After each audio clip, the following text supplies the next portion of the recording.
One piece के latest chapter यानी कि 1110 ने सबकी नजरें उसकी तरफ मोड़ ली है, जिसकी वजह से आने वाले चैप्टर्स में क्या होने वाला है उस पे सबकी नजर है। जैसे कि हमने इस लेटेस्ट चैप्टर में देखा, हर एक गुरु से ही एक हेड आइलैंड पर आ चुका है। सैटर्न ने इनको कुछ डीमनिक रिचुअल्स और सर्कल्स के द्वारा समोन करने के बाद वो डायरेक्टली मैरिज यूएस से एक हेड आइलैंड पर आ गए और उसी के साथ वो नॉर्मल ह्यूमन फॉर्म में नहीं आए, लेकिन अपने पूरे मॉन्स्टर फॉर्म में आए। अभी बहुत सारी थियरीज बाहर घूम रही है। कुछ लोगों का मानना है कि यही उनकी डेविल फ्रूट पावर्स है, लेकिन कुछ लोग बोल रहे हैं कि ये कोई डेविल फ्रूट पावर नहीं, लेकिन उनका ट्रू सेल्फ है, उनका असली रूप है, because they are not even humans. और जैसे कि हमें पता है वन पीस में हर एक चीज का मीनिंग होता है, इसी तरह से इन ट्रांसफॉर्मेशंस का भी कुछ कनेक्शन है और लिंक्स है रियल दुनिया से। अपने हिंदुइज्म में जैसे वेद और पुराण होते हैं, वैसे ही जापानीज फोल्क टेल में कुछ ऐसी चीजें हैं, कुछ ऐसे ग्रंथ है जिसमें कुछ ऐसे जानवर बताए गए हैं जो रियल लाइफ में एग्जिस्ट नहीं करते, और उनको जापानीज में कहा जाता है योकाई। और इन्हीं योकाई से इंस्पायर्ड होकर इन 5 गोरोसेई की अलग अलग अपनी आइडेंटिटी है, उनके अलग अलग पावर्स है। सो क्या यही उनके असली रूप है या फिर कोई डेविल फ्रूट पावर्स? इसके बारे में हम कभी बाद में बात करेंगे, लेकिन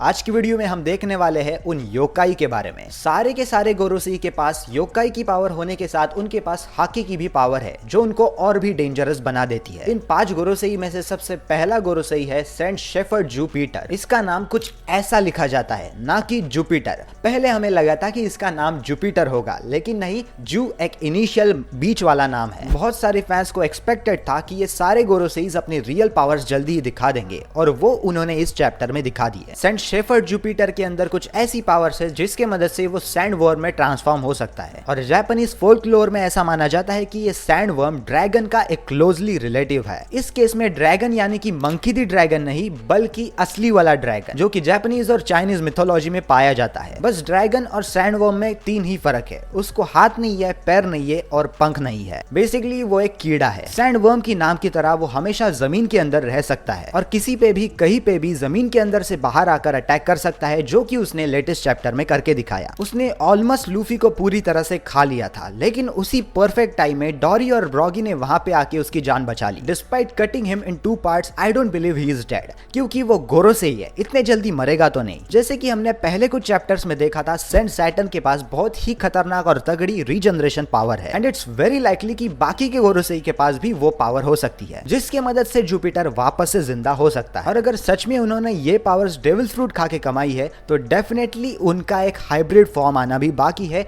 जो शायद ही हमें फ्यूचर के चैप्टर्स में देखने को मिलेगा। अगला गोरोसेई है सेंट इथान बैरन वी नुसजिरो। 4 ही गोरोसेई के ट्रांसफॉर्मेशंस के अंदर मुझे ये वाला ट्रांसफॉर्मेशन सबसे बढ़िया लगा। इस गोरोसेई के पास बाकोत्सु की पावर है, जो कि उसको स्केलेटन हॉर्स योकाई में ट्रांसफॉर्म होने को मदद करती है। अगर आपने किसी फैंटेसी नॉवेल या फिर एनिमे में ऑलरेडी देखा होगा, तो उसी तरह से ये कैरेक्टर आपको आधा हॉर्स और आधा ह्यूमन दिखेगा। ऐसा कहा जाता है कि इस योकाई के पास बहुत ही ज्यादा स्ट्रेंथ और स्पीड होती है, जो कि हमने इस चैप्टर में सच में देख लिया। उसके अलावा ऐसा भी कहा जाता है कि इस योकाई के पास चिल ऑफ द अंडरवर्ल्ड को समॉन करने की पावर है, सिमिलर टू ब्रोक। और जैसे ही ये चैप्टर स्टार्ट हुआ, इनके ट्रांसफॉर्मेशंस रिवील हुए, नुसजिरो फटाफट से दौड़ के पैसिफिस्टास की तरफ भागा और उसने कुछ ही सेकंड्स में 25 से ज्यादा मार्क 3 वाले पैसिफिस्टास को खत्म कर दिया, which speaks a lot about his strength and power। और जिस स्पीड में वो भागा, उससे हमें पता लग ही सकता है कि इसकी स्पीड क्या होने वाली है फ्यूचर चैप्टर्स में। नुसजिरो के पास स्पीड के साथ ही साथ एक ब्लैक ब्लेड भी है, जिसके मदद से उसने उन सारे पैसिफिस्टास को खत्म कर दिया। And if you already know, black blade is really rare to find in the world of One Piece, क्योंकि उसको तोड़ना ऑलमोस्ट नामुमकिन है। एंड मोस्ट लाइकली ये वाले एबिलिटीज, उसके स्पेशल वाले एबिलिटीज छोड़ के उसके पास वो सारे कॉमन वाले एबिलिटीज भी होंगे जो बाकी के गोरोसेई के पास भी है, including very fast regeneration ability. और मेरे पर्सनल ओपिनियन के हिसाब से सारे के सारे गोरोसेई में से ये वाला गोरोसेई सबसे पावरफुल और खतरनाक हो सकता है,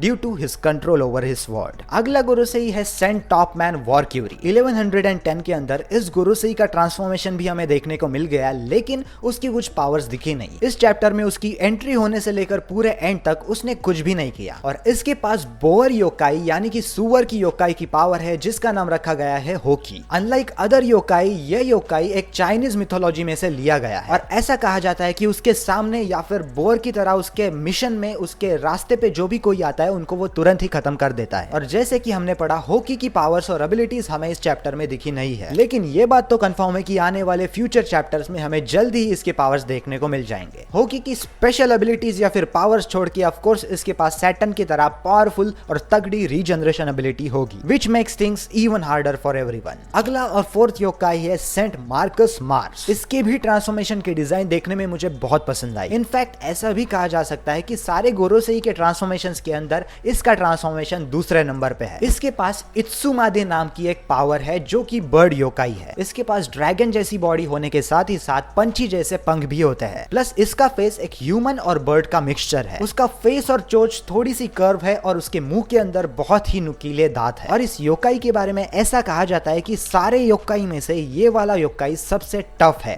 physically, plus it has immaculate speed जो कि हमने इस चैप्टर के अंदर देख ही लिया। ये वाला गोरोसेई समोनिक सर्कल से बाहर आके तुरंत ही लैबो फेस की तरफ चला गया within a blink of an eye. Plus it attack the frontier dome with immaculate speed and strength. ये सारे के सारे गोरोसेई यहाँ पे क्यों आए ये चीज तो हमें पता है, और वो रीजन है डॉक्टर वेगापंक का मैसेज रोकने के लिए। और ये चैप्टर देख के ऐसा लगता है कि वो मैसेज रोकने का काम इस गोरोसेई ने हाथ में लिया है, और उसकी बर्ड जैसी पावर उसको ये चीज करने में मदद कर सकती है। एंड अगेन इसके पास भी रीजनरेशन एबिलिटी होने ही वाली है, विच इज वेरी ऑब्वियस। इस योकाई की एक स्पेशल एबिलिटी यह है कि ये एपिडेमिक फैला सकता है, क्योंकि इत्सुमादे पावर ये एपिडेमिक से लिंक्ड है। ये वाला गोरोसेई कोई भी डेडली बीमारी लेकर खुद के चारों तरफ फैला सकता है, जिसकी मदद से वो सारे लोगों को इन्फेक्ट कर सकता है। और ऐसा भी कहा जाता है कि जब जब ये योकाई फाइट में आता है तब उस जगह पे लाशों का ढेर लग जाता है, which explains his epidemic powers. And finally the last one is Saint J Garcia Saturn, जिसके बारे में हमें बहुत चीजें पता चल चुकी। इसके पास ग्यूकी नाम की पावर है जो कि उशी ओनी योकाई की है।